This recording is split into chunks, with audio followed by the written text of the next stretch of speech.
नमस्कार, मैं कमलेश कबीर आपका एक बार फिर स्वागत करता हूं इस नए एपिसोड में। आज के इस एपिसोड में हम बात करने वाले हैं राहुल गांधी की। राहुल गांधी एक बार फिर विदेश यात्रा पर जाने वाले हैं। 8 से 10 दिसंबर तक इस बार अमेरिका की यात्रा होनी है और ये यात्रा उस समय है जब अमेरिका में चुनाव होने वाले हैं। और दूसरा सबसे महत्वपूर्ण बात कि इस महीने के अंत तक प्रधानमंत्री नरेंद्र मोदी भी अमेरिका का दौरा करने वाले हैं। तो ऐसी स्थिति में राहुल गांधी का ये जो विदेश यात्रा है, ये विदेशी दौरा जो है वो खबरों में महत्वपूर्ण बना हुआ है। और उसके पीछे की वजह भी जो है वो सबसे बड़ी वजह है सत्यनारायण गंगाराम अंकल, जिसके हम बात करते हैं सैम पित्रोदा। डलास में उनका ये प्रोग्राम होने वाला है। छात्रों को वहाँ से जो है वो भारतीय कम्युनिटी को भी संबोधित करेंगे।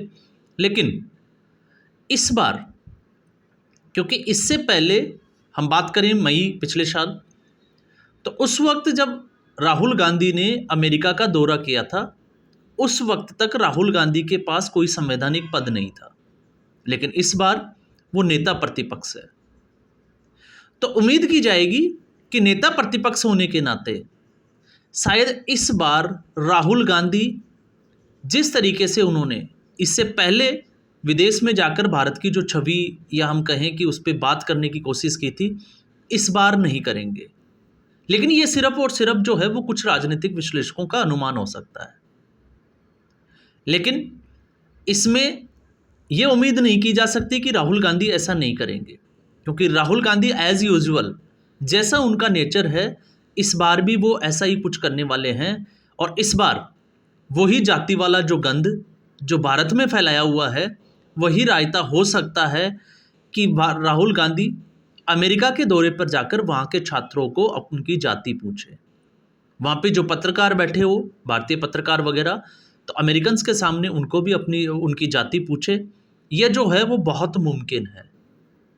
और ऐसा इसलिए क्योंकि ये एक पास्ट का जो है वो अनुभव है कि राहुल गांधी जब जब विदेश में गए हैं, और ख़ास तौर से अगर हम बात करें प्रधानमंत्री नरेंद्र मोदी के जो 2017 के बाद से जो दौरे शुरू हुए हैं, उसके बाद से जब भी राहुल गांधी विदेश में गए हैं, उन्होंने भारत की छवि की, जिसको हम कहें कि बात करने के बजाय, उन्होंने भारत को इस तरीके से प्रोजेक्ट किया गया बाहर जाकर कि भारत में जो है वो बहुत सारी समस्याएं हैं। और बहुत सारी समस्याएं हैं भी, इसमें भी कोई वो नहीं है। और कुछ ऐसी समस्याएं हैं, लेकिन फिर बात वहीं आ जाती है कि ये समस्याएं अभी से नहीं, ये 1947 से है।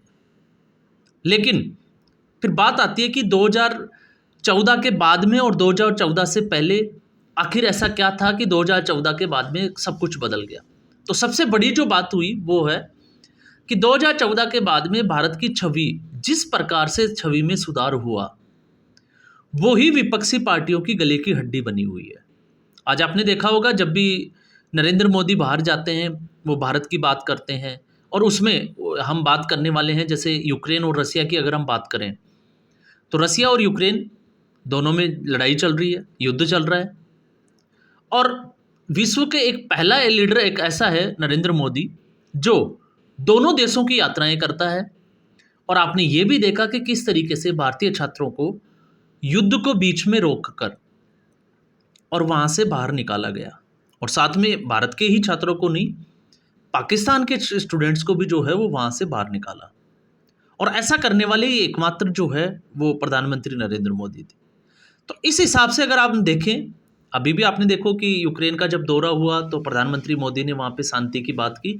तो इस तरीके से एक, जिसको हम कहें कि विश्व के पटल पे जो छवि, जो सुधार हुआ, उस सुधार से इन लोगों को बहुत ज़्यादा जो है वो प्रॉब्लम्स है। और यही एक वजह है कि जब राष्ट्रहित की बात आती है तो फिर उसमें पहला नाम जो है वो भारतीय जनता पार्टी का आता है।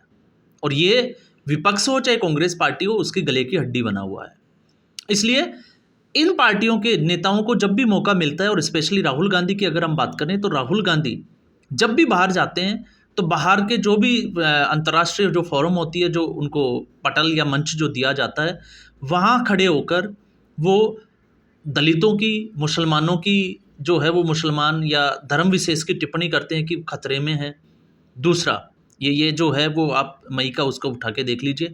और एक जांच एजेंसियों के बारे में।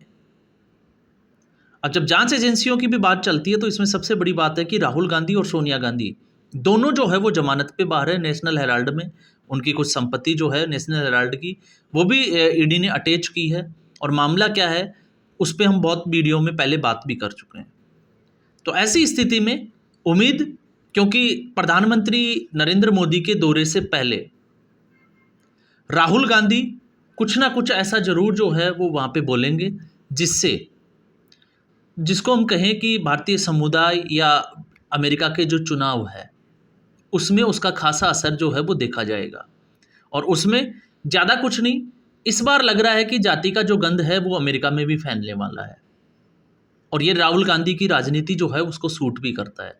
वो इसी तरह की राजनीति करते हैं क्योंकि उनको पता है डेवलपमेंट के मॉडल पे या फिर हम कहें कि देश हित के मॉडल पे वो कभी भी भारतीय जनता पार्टी को भारतीय जनता पार्टी की पिच पर जाकर हरा नहीं सकते। इसलिए इस बार वो भारतीय जनता पार्टी को अपनी पिच पर खेलने के लिए मजबूर कर रहे हैं और लगातार वो जातिगत जनगणना की बात उठाते हैं। और कांग्रेस पार्टी की अगर नीयत की हम बात करें तो नीयत अगर हम देखेंगे तो कांग्रेस पार्टी ने कर्नाटका में ऐसा कुछ करके देखा है। लेकिन कर्नाटका में कांग्रेस पार्टी की सरकार है, कांग्रेस पार्टी की सरकार की इतनी हिम्मत नहीं है कि वो जातिगत आंकड़ों को जो है वो सार्वजनिक कर सके। तो अगर कांग्रेस पार्टी जातिगत जनगणना चाहती है देश भर में तो फिर कर्नाटक में वो क्यों डरी हुई है? या कांग्रेस शासित प्रदेशों में तेलंगाना में उनको करवा लेना चाहिए, लेकिन वो नहीं करवा रहे। और उसके पीछे की बड़ी वजह भी यही है क्योंकि उनको भी पता है कि इससे जो है वो आगे जाकर समस्याएं कितनी बड़ी होने वाली है। लेकिन फिर भी वो भारतीय जनता पार्टी का, जिसको हम कहें, चाहे वो धैर्य की बात करें, वो चेक कर लगातार जो है वो चैलेंज कर रहे हैं, मजबूर कर रहे हैं कि भारतीय जनता पार्टी इसके लिए या तो हाँ करेगी या ना करेगी। और दोनों ही स्थिति भारतीय जनता पार्टी के लिए मुश्किल होने वाली है। इसलिए आपने देखा होगा भारतीय जनता पार्टी भी इस मुद्दे के ऊपर बड़ी शालीनता के साथ सोच विचार कर जो है वो अपनी बात रख रही है। और भारतीय जनता पार्टी का अगर आप ऑफिशियल स्टेटमेंट देखोगे तो वो है कि सही समय पर ऐसा कुछ किया जाएगा, अभी जो है वो ऐसा कुछ सोचा नहीं है।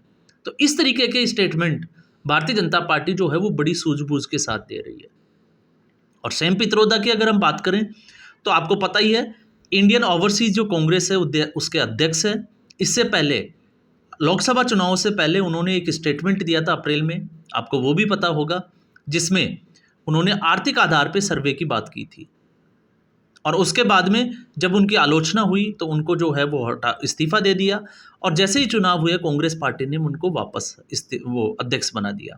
तो ये एक जो है वो सोची समझी एक रणनीति का हिस्सा था क्योंकि राहुल गांधी सैम पित्रोदा के जो जिसको कहें कि आइडियोलॉजी पे या हम कहें कि सैम पित्रोदा के कहने पे जिस तरीके से काम करते हैं, तो ये एक रणनीति का हिस्सा था कि इस तरीके का स्टेटमेंट जो है वो बाहर से दिया जाएगा और फिर उसका अगर ये रिएक्शन होता है तो उनका जो है वो इस्तीफा ले लिया जाएगा और जब चुनाव हो जाएगा तो उसके बाद में उसको वापस अध्यक्ष बना दिया जाएगा।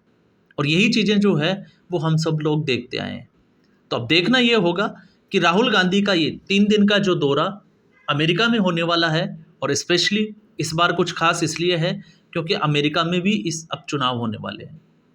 तो ऐसी स्थिति में नरेंद्र मोदी का वहाँ जाना, अमेरिका में चुनाव होना, भारतीय समुदाय के लोगों को, छात्रों को राहुल गांधी के द्वारा संबोधित करना और उसमें कोई गंद नहीं फैलाएं। उम्मीद तो यही करेंगे कि इस बार नेता प्रतिपक्ष होने के नाते राहुल गांधी जो है वो बड़ी सूझबूझ के साथ समझदारी दिखाएंगे।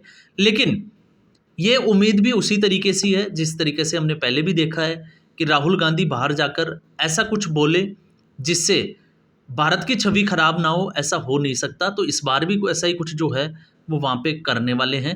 इंतज़ार रहेगा 8 तारीख को जब राहुल गांधी विदेश दौरे पे जाएंगे। और आपको ये भी पता होगा कि जब जब राहुल गांधी विदेशी दौरा करते हैं तो उसके बाद में कुछ ना कुछ बड़ा भारत में भी होने वाला होता है। तो इस बार प्रधानमंत्री नरेंद्र मोदी के इस दौरे से पहले राहुल गांधी का अमेरिका दौरा जो है वो क्या गुल खुलाने वाला है, और उस दौरे के बाद में उसका रिएक्शन भारत में किस तरीके से होने वाला है। जैसा कि इससे पहले भी हमने देखा था, ट्रक यूनियन जो है वो हड़ताल पे चली गई थी। और आपको ये भी पता होगा कि अभी जब आपने देखा होगा कि भारत डोजो यात्रा एक घोषणा की थी राहुल गांधी ने कि वो करने जा रहे हैं, तो अमेरिका दौरे से पहले ऐसा कुछ आ रहा था कि खबरें कि ऐसा कुछ करने वाले हैं, लेकिन वो राहुल गांधी कब करेंगे ये भी देखने वाली बात होगी। तो आज के एपिसोड में बस इतना ही। उम्मीद करूंगा वीडियो पसंद आया होगा। लाइक करें, शेयर करें, चैनल ज़रूर सब्सक्राइब करें। धन्यवाद।